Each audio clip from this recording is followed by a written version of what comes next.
My niece stood in my doorway, barefoot, eyes glassed over. "Uncle," she said. Actually, her voice didn't belong to a child. She hesitated, fingers twisting the hem of her sweater. Then she stepped in and shut the door. The room tightened around us. She looked at the floor. I didn't eat because she said not to. She said it would hurt less if I stayed quiet.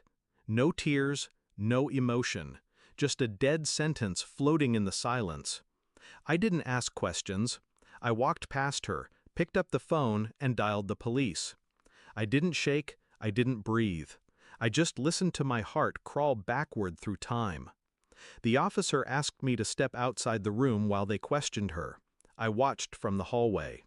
She sat still, not scared, not brave, just resigned. Her mother arrived 20 minutes later.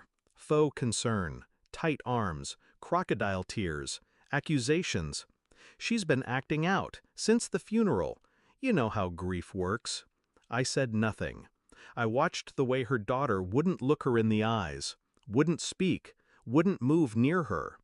I told the officers she needed to stay with me for now, temporary custody. Her mother objected, loudly. But the child clung to my coat as if it were stitched from oxygen. She slept that night curled in a ball at the edge of the bed. No blanket, no sound. In the morning, she apologized again.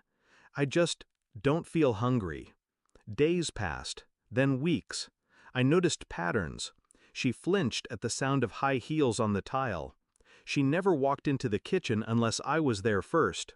And every time her mother called, her eyes would drift, somewhere else. So I started digging. Phone records, old neighbors, school counselors who remembered bruises that didn't match her excuses. But the pieces didn't click until I found the drawing. Crayon, simple, childish, but haunting. A stick figure, with long black hair. A smaller one beside it, curled up in red. The words, "If I tell, she won't stop." I called my friend in Child Protective Services. I asked her to run the mother's name. There had been a case, closed early. The complaint was retracted. By the mother. I started documenting everything. Photos of bruises that came from the playground. Videos of her flinching whenever someone knocked on a door. I wasn't building a theory, I was building a case. A neighbor finally returned my call. She lived across from their old apartment. Said she used to hear yelling, late at night, crying, doors slamming. One time she knocked. The mother opened with a smile and called her nosy. The next day, she saw the little girl at the balcony rail, standing on tiptoe, staring down. I filed for emergency custody. The judge needed proof, so I gave it to him. CPS testimony, school records, photos, videos, the drawing. And then, her confession, whispered into a recorder one night when she couldn't sleep. "I think she only hurts me because she says I remind her of him." "Who's him?" I asked gently. She didn't answer. She just said, "I don't want to be like him. I just want to be nothing." Her mother arrived the next morning, uninvited, stormed into the living room with fake rage. "You had no right!" I handed her the file, every page, every photo, every report. Her face changed with each turn, rage to denial, denial to realization. "You think you can take her from me?" she hissed. I said nothing. She stepped forward, voice rising. "She's mine!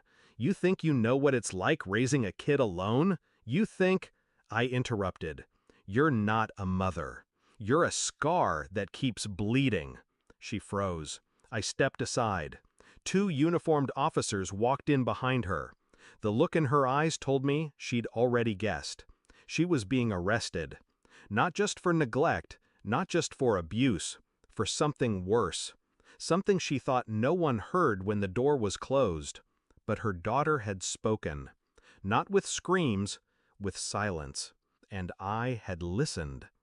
That night the house didn't feel heavy anymore.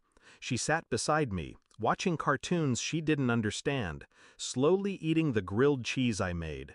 No apology, no explanation, just small bites, one after another. Later, I tucked her in. She asked if the doors were locked. I said yes. She asked if her mom could get in. I said no. She nodded, then asked something that hollowed me out. "Do you believe me now?"